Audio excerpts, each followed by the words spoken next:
To your first flying lesson. Well, what are you waiting for? Once you've got hold of your broom, I want you to mount it. And grip it tight. On my whistle.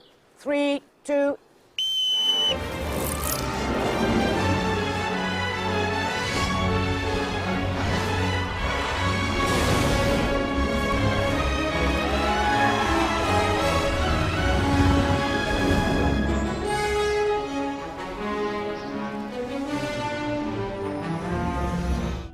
A lot of the flying sequences and dynamic movement sequences are shot using green screen and rig work.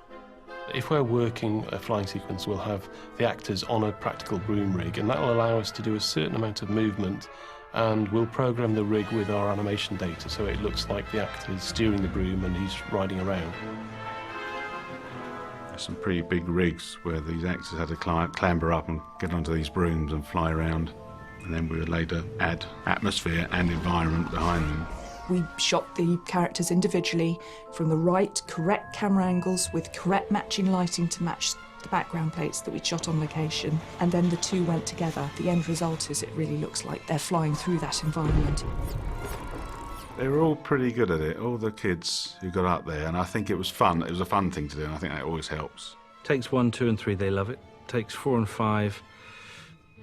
They're getting a little bit tired and their bottom's probably a bit sore. Be it chafed a little bit after a few hours up there, but it works really well.